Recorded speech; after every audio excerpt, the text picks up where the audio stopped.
Hello दोस्तों, Unacademy के Hindi YouTube channel पर एक बार फिर से आप सभी का बहुत बहुत स्वागत है। विधानसभा चुनाव कई राज्यों में शुरू होने वाले हैं और उसी में से एक नाम है छत्तीसगढ़ का। अब छत्तीसगढ़ में कई सारे आदिवासी समुदाय रहते हैं जिनको हम जनजातीय समुदाय भी कहते हैं। उन्हीं जनजातीय समुदायों के बीच में से एक शब्द निकल करके आता है पीवीटीजीज, यानी कि पार्टिकुलरली वल्नरेबल ट्राइबल ग्रुप्स, जो कि जनजातीय समुदायों के भीतर मौजूद और भी ज्यादा पिछड़ा समुदाय है। उन समुदायों को कुछ आवासीय अधिकार प्रदान किए गए हैं, जिस पर आज की हमारी चर्चा आधारित होने वाली है। तो जनजातीय समुदाय में पीवीटीजीज क्या है, इनकी विशेषता क्या है, किस तरह से इनके नामों की घोषणा की जाती है, और जो हैबिटेट राइट्स दिए गए हैं, आवासीय अधिकार या हम कहें पर्यावास का अधिकार, उसका क्या महत्व होने जा रहा है। तो जैसे ही आप सामाजिक न्याय खंड यानी कि जीएस पेपर 2 के अंतर्गत जाते हैं, उसमें एक प्रमुख टॉपिक के रूप में पीवीटीजीज शामिल हैं और इस पर सवाल आने की संभावना बहुत ज़्यादा हो जाती है। तो चलिए टॉपिक की शुरुआत करें। आवास अधिकार क्या है, कमजोर जनजातियों के लिए यह इतना आखिरकार महत्वपूर्ण क्यों है, तो आवास अधिकार देना किस तरह से कारगर होगा, और जीएस पेपर 3 नहीं, पेपर 2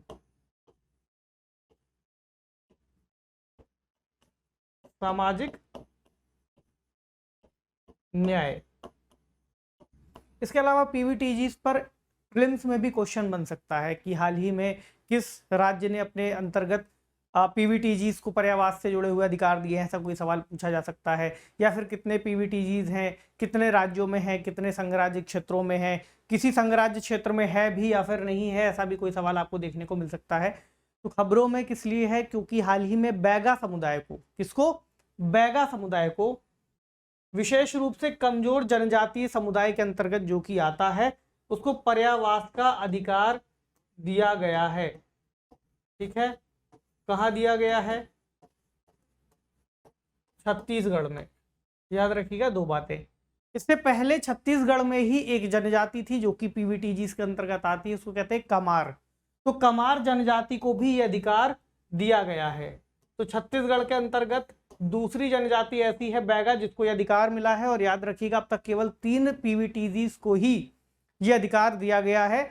एक पीवीटीजी है जिसको सबसे पहले अधिकार मिला था, वो मध्य प्रदेश की है। आप चाहें तो तब तक कमेंट सेक्शन में उसके बारे में बता सकते हैं, आगे हम उसका उत्तर आपको दे देंगे। ठीक है, तो बैगा समुदाय क्या है। देखिए, बैगा समुदाय का जो पर्यावास है मुख्य रूप से छत्तीसगढ़ के कई जिलों में है और मध्य प्रदेश की सीमा से भी वो लगते हैं, यानी मध्य प्रदेश के भी कई सारे इलाकों में आपको उनकी आबादी मिल जाएगी। ठीक है, तो कुछ लोग इसमें से लगभग कुल 6483 लोगों को ये पर्यावास के अधिकार दिए गए हैं। बेसिकली हम कहें तो ये लोग 2085 परिवारों के तहत आते थे, जो कि 19 बैगा गांवों में रहते थे। और इन 19 बैगा गांवों को पर्यावास से जुड़े हुए अधिकार यानी हैबिटेट राइट्स दिए गए हैं। और छत्तीसगढ़ के गौरेला ब्लॉक में ये लोग स्थित है। हालांकि इतनी इंफॉर्मेशन काम की नहीं होगी, काम की क्या होगी कि कौन सा समुदाय है और किस राज्य का है। तो मैं आपको पॉइंट करते हुए चलूंगा कि कौन सी इंफॉर्मेशन आपके लिए ज्यादा काम की है, कौन सी इंफॉर्मेशन आपको अंडरलाइन करनी है, कौन सी आप छोड़ सकते हैं। अब इस टॉपिक से जुड़ा हुआ पहला सवाल कि पर्यावास का अधिकार क्या होता है, यानी हैबिटेट का राइट क्या है और उसके क्या लाभ हो सकते हैं।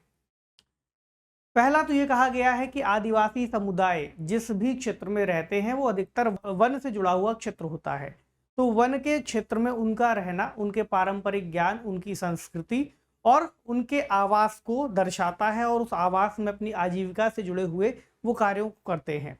अगर कोई भी व्यक्ति आकर के किसी विकास से जुड़ी हुई योजना के नाम पर उन क्षेत्रों को ले लेता है, तो उन लोगों के हाथ से वो जमीन जा सकती है। ऐसे में अगर उन लोगों को उस क्षेत्र में अधिकार दे दिया जाए, उस जमीन पर अधिकार दे दिया जाए सामुदायिक रूप से, तो उनके अधिकार मजबूत होते हैं। अब देखिए लाभ क्या है। जो पारंपरिक क्षेत्र है वो उनका अपना एरिया है, वो शुरू से वहां पर पीढ़ियों से रहते चले आ रहे हैं। हालांकि उन्होंने कभी भी जमीनों पर अपने दावे नहीं किए, उस तरह से कानूनी अधिकार अब तक उनको नहीं थे, क्योंकि उन्होंने कहीं पर भी रुक करके ऐसी चीजों को नहीं किया, अपने घर नहीं बनवाए। ठीक है, कोई ऐसी परंपरागत चीजों से वो जुड़े रहे जिसमें उन्होंने कानूनी अधिकारों को प्राप्त करने की दिशा में काम नहीं किया, उन्होंने ऐसी मजबूत अर्थव्यवस्थाओं का विकास नहीं किया। ठीक है, तो उनकी जो सामाजिक और सांस्कृतिक प्रथाएं हैं वो धीरे धीरे विलुप्त होती हुई दिखाई दे रही हैं। ऐसे में पर्यावास अधिकार के मिल जाने से जो सामाजिक और सांस्कृतिक प्रथाएं हैं उनको वो सुरक्षित रख सकेंगे। ठीक है, उसके बाद आजीविका के साधनों से भी उनको जोड़ने के सरकार के कई सारे प्रयास किए जा रहे हैं। तो जब उनकी मजबूती उनके क्षेत्र में होगी, उनके पर्यावास में होगी, तो आजीविका के बेहतर साधनों से भी उनको जोड़ा जा सकेगा। इसके अलावा जो बायोडाइवर्सिटी है उसमें भी उनका योगदान है, और प्राकृतिक संसाधनों के उपयोग पर नियंत्रण भी रखते हैं और चुने हुए रूप से संसाधनों का उपयोग करते हैं, जिसको हम सतत विकास के अंतर्गत लाते हैं कि हम संसाधनों का उतना ही दोहन करें जितना वो एक निश्चित समय में रिन्यू हो सके, ताकि हमारी आने वाली अगली पीढ़ी को वो संसाधन उसी रूप में उपलब्ध हो सके।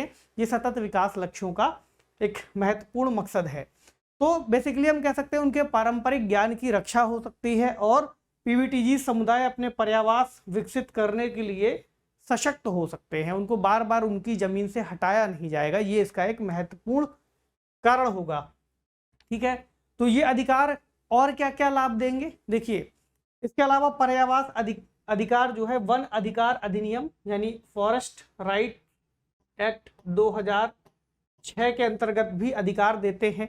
इसकी धारा 3(1)E के तहत एफआरए कुछ परिभाषित करता है। एफआरए कहा जाता है जो वन अधिकार अधिनियम है। ये कहता है कि पर्यावास में वह क्षेत्र शामिल है जिसमें आरक्षित वन और संरक्षित वनों में आदिम जनजातीय समूह, पूर्व कृषि समुदाय और अन्य वन निवासी अनुसूचित जनजातियों के प्रथागत पर्यावास और ऐसे अन्य पर्यावास शामिल हैं। यानी अगर हम कानूनी परिभाषा में जाएंगे तो एफआरए में हमें इस पर्यावास की परिभाषा मिल जाती है। इसमें 3 शब्द ध्यान से समझिएगा।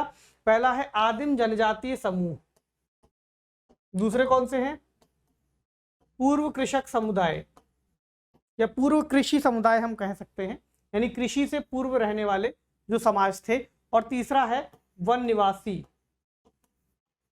जो अनुसूचित जाति हैं यानी एसटीज। ठीक है, तो इनका जो क्षेत्र है प्रथागत रूप से जहां पर ये रहते रहे हैं और अन्य जगहें वो इस पर्यावास के अंतर्गत शामिल होती हैं। तो इसमें एक प्रश्न ये पूछा गया है कि क्या खनन जैसी गतिविधियों से ऐसे पर्यावास का अधिकार मिल जाना उनकी कुछ सुरक्षा कर सकता है, क्योंकि उनको सबसे ज़्यादा जो नुकसान है उनकी संस्कृति को, उनके आवास को, वो खनन जैसी गतिविधियों के चलते ही होता है, जिसकी वजह से प्रशासनिक क्षमता या फिर कुछ ऐसे कानूनों का सहारा लेकर जो बाहुबली लोग हैं उनको उनके क्षेत्र से हटा देते हैं, उनको वहाँ से विस्थापित होना पड़ता है। तो सामुदायिक हानिकारक विकासात्मक गतिविधियों से ये जो समुदाय है ऐसी कोई भी विकासात्मक गतिविधियों से खुद की सुरक्षा कर सकेगा इसके आधार पर, क्योंकि ये ऐसी गतिविधियों के लिए ग्राम सभा की सहमति को आवश्यक बनाता है। हालांकि ये जो अधिकार है इस तरह से किसी प्राइवेट संस्था के तहत आपको अधिकार नहीं मिल जाएगा, लेकिन फिर भी ग्राम सभा की अनुमति लिया जाना ऐसे किसी भी कार्य के लिए अब आवश्यक होगा। ऐसे में ये चाहें तो परामर्श के तहत उसको मना कर सकते हैं। इसके अलावा ये वन अधिकारों के अंतर्गत वन संरक्षण अधिनियम 1980 के तहत, 2013 के भूमि अधिग्रहण कानून के तहत लैंड एक्विजिशन एक्ट के नाम से जिसको आप पढ़ते हैं, और तीसरा SC/ST अत्याचार निवारण कानून के तहत कानूनी सुरक्षा इनको प्राप्त हो जाती है, जिसके आधार पर भी ये नज़दीकी प्रशासन के पास जाकर के और आवश्यकता पड़ने पर न्यायालय के पास जाकर के अपने अधिकारों की मांग कर सकते हैं। तो वन अधिकार अधिनियम के तहत जो पर्यावास के अधिकार हैं वो कानूनी जो सुरक्षा है उसको एक लेयर और बढ़ा देता है। ये अभी तक आपके पास ये अधिकार थे इन कानूनों के तहत, लेकिन अब एक लेयर और चढ़ गई है, पर्यावास को कानूनी अधिकार के रूप में आपको सौंप दिया गया है राज्य सरकारों के अंतर्गत। अब अगला एक सवाल होगा आपके सामने कि आखिरकार जो पर्यावास का अधिकार है वो देने की प्रक्रिया क्या है, किस तरह से दिया जाता है। तो मिनिस्ट्री ऑफ ट्राइबल अफेयर्स यानी कि जनजातीय मामलों का मंत्रालय, जो कि जनजातियों से जुड़ी हुई सभी व्यवस्थाओं को देखता है और संचालित करता है, इसने 2014 में कई तरह के दिशा निर्देश दिए थे। ठीक है, उसके आधार पर फिर पर्यावास के अधिकार देने से संबंधित कुछ प्रक्रियाओं को शुरू किया गया है बेसिकली। तो 4 इसके अंतर्गत विभाग हैं, राज्य स्तरीय विभाग। कौन कौन से हैं? वन विभाग, राजस्व विभाग, जनजातीय विभाग और पंचायती राज। आप इन चारों को ही अगर एक बार सोचें तो आपको स्पष्ट हो जाएगा कि इन चारों के नाम क्यों कहे गए हैं। वन से संबंधित है, राजस्व से संबंधित है और जनजातियों से संबंधित है, और अगला पंचायती राज। ये चारों ही जो विभाग हैं इससे जुड़ी हुई कार्रवाइयों को देखते हैं और यूनाइटेड नेशंस डेवलपमेंट प्रोग्राम के साथ फिर इनका निर्धारण किया जाता है। इसमें एक और मदद लेने की प्रक्रिया शामिल है, जो कि पारंपरिक रूप से आदिवासियों के नेता हैं। उनकी संस्कृति, परंपराओं और जीवन के तरीकों को समझने के लिए उनसे सलाह ली जाती है। उसके आधार पर ही फिर उन क्षेत्रों को अधिसूचित किया जाता है या पर्यावास के रूप में उपलब्ध या आवश्यक स्थान माना जाता है। तो छत्तीसगढ़ में पीवीटीजीस को पर्यावास अधिकार देने की प्रक्रिया कब से शुरू हुई थी? तो ये जो प्रक्रिया है दिसंबर 2021 में कमार जनजाति को अधिकार देने के संबंध में शुरू की गई थी और एक पायलट प्रोजेक्ट शुरू किया गया था। देखिए, इस तरह की परियोजना अपने आप में काफ़ी जटिल होती है, क्योंकि जो जनजातीय समुदाय है या पीवीटीजीज हैं वो अपने आप में बहुत इंट्रोवर्ट होते हैं, अंतर्मुखी होते हैं। उन्हें लोगों के साथ बातचीत करना बहुत पसंद नहीं होता और ऐसा कहा भी है कई सारे अधिकारियों ने कि वो अपनी ही दुनिया में मस्त से दिखाई देते हैं। उनको बहुत इंटरेक्शन करने में मज़ा नहीं आता या वो इतना ज़्यादा इंटरेक्शन करते नहीं हैं, रिजर्व रहते हैं। तो ये एक बड़ी समस्या है कि उनका विश्वास कैसे हासिल किया जाए जबकि वो बात ही नहीं करते, और अगर विश्वास नहीं हो पाएगा तो उनसे बातचीत नहीं हो पाएगी और उनके अंतर्मुखी जीवन को हम बाहर नहीं ला पाएंगे। इसका एक मकसद ये भी है कि धीरे धीरे उनसे बातचीत करके उनकी संस्कृति को संरक्षित करते हुए उन्हें आजीविका के कुछ अतिरिक्त साधनों से जोड़ें, ताकि जो उनकी व्यवस्था है कुछ और बेहतर हो सके। अभी जब आप पीवीटीजीज के बारे में थोड़ी सी और जानकारी आपको देंगे कि पीवीटीजी आखिरकार इनको शामिल कैसे किया जाता है, कब किसी जनजाति को हम पीवीटीजी कहते हैं, तो आपको थोड़ा सा और स्पष्ट होगा कि आखिरकार इनको अधिकार दिए जाने की आवश्यकता क्यों दिखाई देती है। तो पीवीटीजी असल में तकनीकी रूप से पिछड़े हैं। यहाँ पर 4 शब्द मैं लिख दूंगा आपके लिए। पहला क्या है? तकनीकी रूप से पिछड़े। बहुत महत्वपूर्ण है ये 4 शब्द, इनको नोट कर लीजिएगा आप, ठीक है। दूसरा क्या है? साक्षरता दर कम।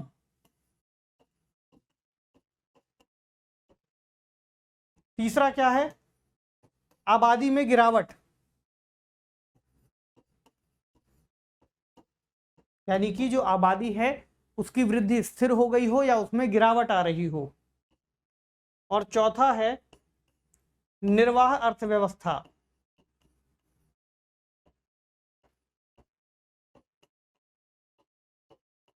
ये स्थितियां जिस जनजातीय समुदाय के भीतर दिखाई देती है उसको पीवीटीजीज के अंतर्गत शामिल किया जा सकता है, ठीक है। तो याद रखिएगा ये 4 पॉइंट बहुत महत्वपूर्ण है। इसके अलावा अगर स्वास्थ्य सूचकांक में देखें तो बहुत ही न्यूनतम स्थितियां रहती हैं स्वास्थ्य की, और दूर दराज के इलाकों में और बहुत सारे चुनौतीपूर्ण क्षेत्रों में ये लोग रहते हैं, इसलिए इनकी मदद कर पाना बहुत संभव नहीं होता। इसलिए सरकार ने अलग से प्रयास किए हैं कि ताकि इनको मुख्य धारा में जोड़ा जाए। अच्छा, शुरू से इनको पीवीटीजीज नहीं कहते थे, ये बात भी याद रखिएगा। 2006 में जाकर के भारत सरकार ने इनके नाम को परिवर्तित किया था। पहले इनको क्या कहते थे?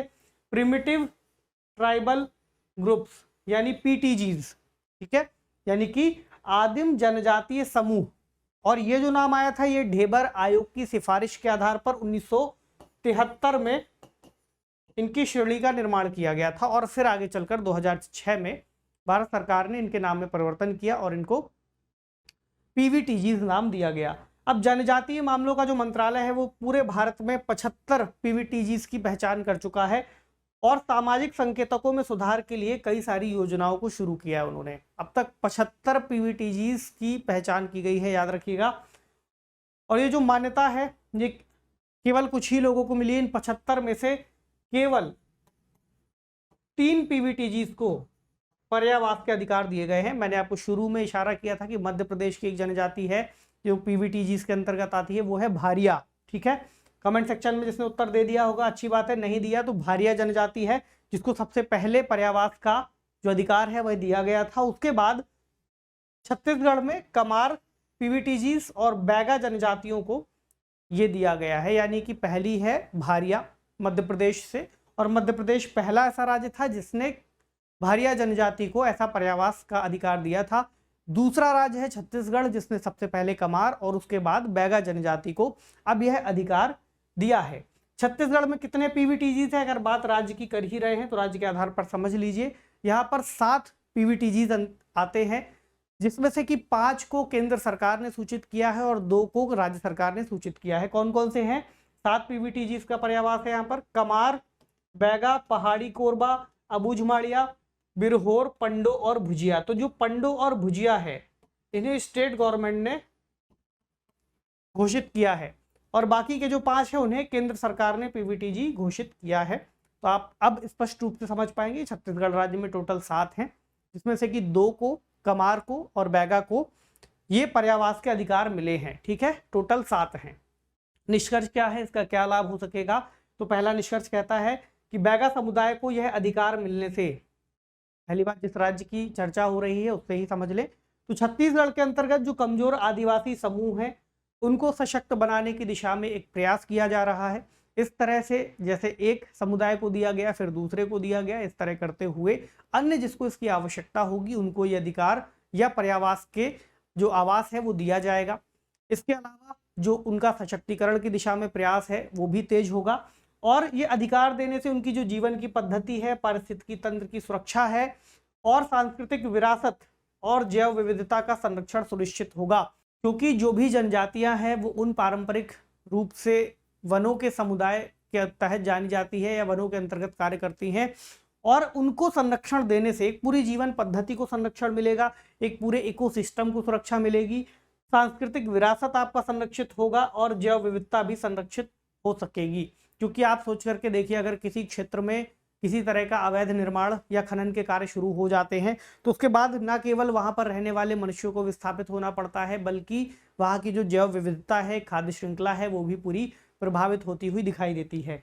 तो हाशिए पर मौजूद लोगों के उत्थान और उनके अधिकारों की रक्षा के लिए सरकार की प्रतिबद्धता को ये दर्शाता है। इसके अलावा अगर आप बजट में इस बार देखेंगे तो पीवीटीजी के लिए कई सारे आपको प्रोग्राम्स दिखाई देंगे, जैसे कि भारत सरकार ने 2023-24 के बजट में 15,000 करोड़ रुपए पीवीटीजी डेवलपमेंट मिशन के लिए रखे थे। ठीक है, कितने? 15,000 करोड़ पीवीटीजी डेवलपमेंट मिशन, याद रखिएगा। अगला, इन्होंने एकलव्य मॉडल की तर्ज पर जो आवासीय विद्यालय हैं वो खोलने की बात कही थी सरकार ने।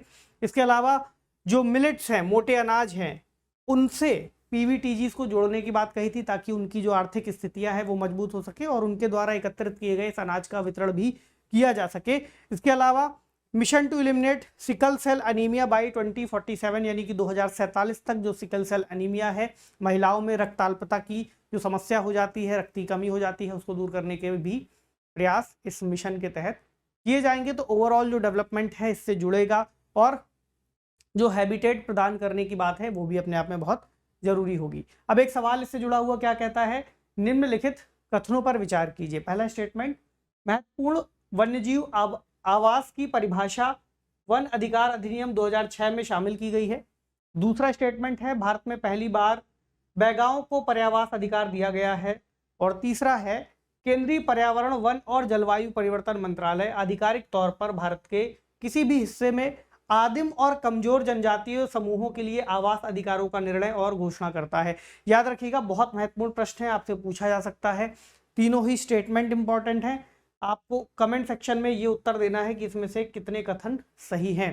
ठीक है, तो उस उत्तर को मैं देखूंगा और इस टॉपिक से जुड़ा हुआ अगर कोई और प्रश्न आपके दिमाग में खिचड़ी पका रहा हो तो उसको पूछ लीजिए, उसको भी अगले सेशन में कवर कर लेंगे। ठीक है, तो पढ़ते रहिए, अपना खूब सारा ख्याल रखिए। अगर चैनल पर नए हैं तो इसको लाइक, शेयर और सब्सक्राइब कर लीजिए। मिलते हैं, शुक्रिया।